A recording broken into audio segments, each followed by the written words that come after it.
ሰላም ጤና ይስጥልኝ። ውድና የተከበራችሁ የዩቲዩብ ቻናሌ ቤተሰቦች እንዴት ናችሁ? ደህና ናችሁ ወይ? ሰላም ናችሁ ወይ? አላችሁልኝ? እንዴት ናችሁ? እኔ ያለሁላችሁ። ስራ ድፍት አድርጎ ሊደፋኝ ነበር። ተርፌላችኋለሁ። እንዴት ነው እናንተ ጋር? እንዴት ይዟችኋል? ይቺ 2 ወር እንዴት ነው የምታልቀው? ግን አንደኛውን ግማሽ አድርገናል። ወይ ኧረ እንዴት ናችሁ? እንዴት ይዟችኋል? ይሄ ትምህርት ቤት እኮ ባለውለታ ነው። ባለውለታ እና ትምህርት ቤት ይዞ የትምህርት ቤት ስለተዘጋ ሁሉም መጥቶ ተጠራቅሞ እኔ ጫና በስቶብኝ ነው የጠፋሁት እንጂ ሰዓቴን ለመሙላት እየታገልኩ ነበር እላችኋለሁ። ቤተሰቦቼ እንዴት ናችሁ? ደህና ናችሁ ወይ? ግን ለማንኛውም እና አሁን እኔ ለዋራ የፈለኩት ብዙ ነገር አለ፣ አልፎኛል። ምን ማድረግ እችላለሁ? ዙሮ መጀመሪያ እስኪ ሸቀል ብዬ ያወደ የሚያዋጣኝ ይሄ ዩቲዩብማ አላዋጣኝ። በእውነት ሲያስጠላ እጅ ደባሪ ሰው ስንት ቪዲዮ ያመጣል ይለቃል። ምንም እንደውም ጭራሽ ቻናላቸው እያደገ የኔ ጭራሽ ማነው የረገመው? ማነው እንደዚህ ያደረገው? ቢያንስ እንዴ በሳምንት አንዳንዴ ቪዲዮ ከተለቀቀ በቂ ነው እንዴ? እኔ በቀን መፍጋት አለብኝ እንዴ? ቢያንስ የደሞዜን ግማሽ እንኳን አይደለም ሩብ እንኳን ማላገኝበት ቻናል ላይ በጣም ተናድጃለሁ፣ ተበሳጭቻለሁ። እኔ ይህን ቻናል ምን እንደማደርገው የማያርግ ልጅ ንፍጥ ይበዛበታል እንደተባለው እንደዛ ሆኗል። የኔ ቻናል በቃ ምን ማድረግ እችላለሁ? አቤት አቤት። እኔ ዘርዬ እንደው የመጣሁበትን ሳላወራ ደቂቃው ሄደ። ዙሮ ስለዚህ ምስል ላይ ለምታያቸው ሰዎች ላወራ ነበረ። ሴትዮዋ ልክ እንደኛ ዲያስፖራ ናት። ልዩነቱ እሷ ጥሩ ገቢ የሚገኝበት ትምህርት ተምሮ ራስን የሚታደግበት ሀገር፣ ጥሩ ኑሮ የሚኖርበት ሀገር፣ ነፃነት አለበት ሀገር፣ ራስን ማሳደግ የሚቻልበት ሀገር ነው የኖረችው። የ55 ዓመት ጎልማሳ ናት ነው የሚባለው። እንደዛ ናት እህታችን ማለት ነው። ብዙ እህቶቻችን አሜሪካ የሚኖሩ ገንዘብ ያሯሩጡና በኋላ ላይ እድሜ ከሄደ በኋላ የ25 የ30 ምናምን ሄደው አንድ ወጠምሻ ያመጣሉ። እሱ አንቺን ሲያገኝሽ ልክ ሎተሪ እንደወጣለት ነው የሚቆጥረው። አዎ ሎተሪ ነው። አሁን ውሸትም የሆነትም 16 ሚሊየን ብር ይዞ ሄደ ብለው እንደዚህ እያነባች ተቦሰተ፣ ቪዲዮ ተለቀቀ። ከዛ ደግሞ እሷ ትናንትና እናንተ ወሬኞች እኛ አልተጣላንም አለን፣ ፍቅራችንን እያጣጣምን ነው፣ አብረን በቃ እየተደሰትን ነው አለች። እኔ ማንኛቸውን እንመን? ከዚህ በፊት አይታችሁ ከሆነ አንዲት ፍሬ የምትባል ራሱ እንደዚህ ወስደው አሜሪካ፣ የእሷማ የግፍ አበሻ እንኳ አይደለም የነጠቀቻት፣ ፈረንጅ ናት የነጠቀቻት። የመናቃችን ብዛት ማለት ነው። ወይኔ ያለመታደል። አሁን ይሄ ነገር ምን ያስፈልገዋል ብትሉ ስደተኞች ማህበር ሰብሰብ ብሎ ችግርን ያየ ስደትን የቀመሰ ከአረብ ሀገር፣ ከዱባይ፣ ከሳውዲ ይቺ ሴትዮ ብታገባ ድካም ብር እንዴት ሆኖ እንደሚመጣ ስለሚያውቀው በእውነት ያው አንዳንድ ይተረገማል። አዲስ አበባ ማን ነው? አዲስ አበባ ኢትዮጵያ ውስጥ የትኛውን ቦታ ተዘፍዝፎ ስልኩን ተጠቅሞ የትኛዋ ሴት ባጥምድ ታዋጣኛለች የሚል ወንድ ምን እንጃ። በጣም ከባድ ነው። በጣም አስፈሪ ነው። ያው አብዛኞቹ አረብ ሀገር ነው ትኩረት የሚያደርጉት፣ ያው በደካማ ጎናቸው የመዳብ ቅመሞችን።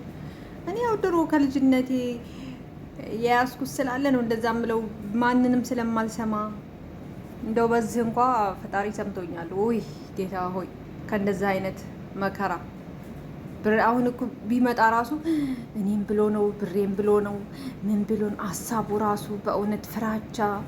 ወይኔ የእህቶች ስቃይ ግን በእውነት በጣም ነው የሚያሳዝነው። በጣም እሱ ይሆናችሁ፣ እሱ የመረቀው እሱን እናንተ የመረጣችሁት ሳይሆን እሱ የመረጠውን ይስጣችሁ እህቶቼ። በእውነት ትዳር ለሴት ልጅም ለወንድ ልጅም ጥሩ ነው።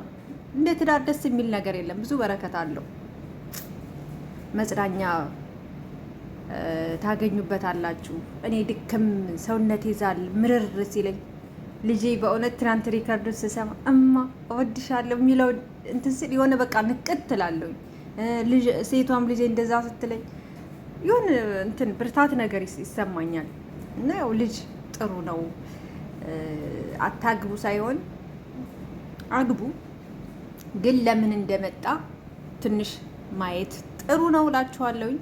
እና ደግሞ ዲያስፖራዎች ሴትም ወንዶችም ስደትን ከቀመሰ ሰው ቢያገቡ ምን ይመስላችኋል? እኔ እንደዛ ነው የማስበው። እነሱ አረብ ሀገር ያለን ሴት ቢያገቡ ወንዶችም እዛ ያሉ ቢጋቡ ምን ችግር አለው? ንቀው ነው ኢትዮጵያ ሄደው እንደዚህ የሚሆኑት። ከዛ ያ እሱ እኮ አሁን ያያችሁት በጣም ነው ያማረበት። ፈጣሪ ያለ ለማንኛውም ፈጣሪ ነው ይሁናቸው። ለማንኛውም እኔ ሳላወራበት ለምን አልፋለሁ ብዬ ሪከርዱ ተዘጋጅቶ ከተቀመጠ ስንት ቀን ሆኖት አሁን አወራሁበት። ሌላው ቢራቢሮ ኢትዮጵያ አባቴ ፈረስ እናቴ ምንድን ነው ያለችው ዴዚ ፌመሷ ኮልታፋዋ እናቷ ሞተች ከተባለ እንግዲህ 1 ሳምንት ሊሆናት ነው። እውነት ለመናገር በጣም ያሳዝናል። የማይጋጭ ቤተሰብ የለም፣ ይጋጫል። ግን ይሄ ሞት እያለ መታረቅ ጥሩ ነበር ቢታረቁ። እናት የሚያስፈልጋት ጊዜ እየመጣ ነው። የ5 ወር እርጉዝ ናት እየተባለ ነው። ወሬ ሞተች ከተባለ እስካሁን ድረስ እንግዲህ ወሬው እየተወራ ነው። በቃ እሷንም እየተወቀሰች ለወንድ ብላ እናቷን ሰደበች፣ እናቷን አዋረደች እየተባለ ብዙ ነገር ይባላል። ግን አሁን ወሬው ደግሞ እንዳዲስ እንደ ሞተች አካባቢ እንዳዲስ እየተወራ ያለው አልሞተችም፣ ውሸት ነው። ይቻላል እንዴ? እና ታዲያ እሷ ፕሮፋይሏን ለምን አጠቆረች? ማለት ሙቻለሁ ብላ የልጇን ሁኔታ ለማየት ነው። እኔ አልገባኝም። እውነት ያርግላት። ባልሞት እንደው ባትሞት ልጇ ጋር ታርቃ የልጅ ልጇን አይታ በእውነት ተስማምተው ልጅቷም የመረጠችው የራሷ ህይወት ነው፣ ትኑር፣ ይመቻት። ሰው ቤተሰብ ጋር አይኖርም መቼም።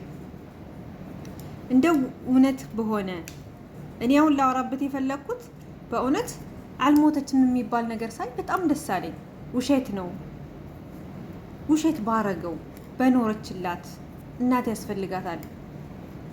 በእውነት እናት በጣም ያስፈልጋታል። ልጅቷ አሁን ከእናቷ ሞት በላይ የሚጎዳት የሚዲያ ወሬ ነው። በጣም የሚባለው ነገር እንኳን ለሷ ለሰሚም ይቀፋል፣ ይደብራል። ለወንድ ብላ እናቷ እንደዚህ ብላ እናቷን እንዲህ ብላ እናቷ በህይወት ኖራላት እናቷን ይቅርታ ጠይቃ እናቷ ጋር ታርቃ ልጇን ብታሳድግ እናቷን ብታሳቅፍ እኔ በጣም ነው ደስ የሚለኝ። እንደ ወግ ማረጉ ደግሞ ሽማግሌ ተልኮ እናቷ ፍቃዷን ሰጥታ፣ ለምን ከዚህ በኋላ አርግዛለች። በቃ እነሱ ከተዋደዱ ያርግላችሁ። በነገራችን ላይ ብዙዎቻችሁ ወደ ዘር ተወስዱታላችሁ። ትግሬ ስለሆነ ነው አይፈረድባትም። ይችናት የትግሬ ወንዶች አብዛኞቹ ስሜታቸው የሆነ ስሜታም ናቸው ስላቸው አርቀው አያስቡም። ባለፈው በጦርነቱ ጊዜ ስንት የአማራ ሴት ናት የተገደለችው በባሏ። አማራ ነሽ እያለ እዚህ ዱባይ እንኳን ራሱ ከኮልፌን ያመጣችሁ ከአዲስ አበባ እሷ ሰው ቤት ነበር የምትሰራው። ሆቴል ከፍታ 2 ልጅ አመጣችሁ እያለች እየተጣጣረች በቃ ምግብ ቤቱ እያደገ ሲመጣ እሱም መጣ። አብረው እየኖሩ 2 ሴት ልጆቿን የጦርነቱ ጊዜ 2021 ነው 2000 እንደዛ ነው። በቃ የጦርነቱ የሰሜን ጦርነት ጊዜ አማራ ነሽ ብሎ ነው የገደላት። እሱ እስር ቤት ልጆቿ አላሳዳጊ። አሜሪካ አማራ ነሽ ብሎ ነው ጎረምሳ ልጅ ፊቱ የገደለው ሚስቱን። እኔ እውነት ይሁን ውሸት ይሁን አላውቅም እንጂ ልጁም አባቱን ገሎታል የሚባል ነገር ሲሰማ ነበረ። ስለዚህ እቺ ሴትዮ ደግሞ ይሄን አይታለች፣ ይሄን ሰምታለች። አታግቢ ብትል አይፈረድባትም። ከሞተችም እንግዲህ ነፍሷን ይማር፣ ካለችም እሰየው፣ ወደፊት የምናየው ነው። አጨብጫቢዎችም አጨብጭበው ይቀራሉ፣ አራግበው ይቀራሉ። ለዚህም ልብ ሰጥቷት እየበሰለች ነው፣ አሁን እየበሰለች ነው። ከእናቷ ጋር እናቷን ይቅርታ ጠይቃ ከእናቷ ጋር በሰላም እንድትኖር ትዳሯንም እናቷንም ጋር በሰላም እንድትኖር እኔ እመኝላታለሁ። እኔ ትንሽዬ ሰላም ሁኑ ውድ ቤተሰቦቼ።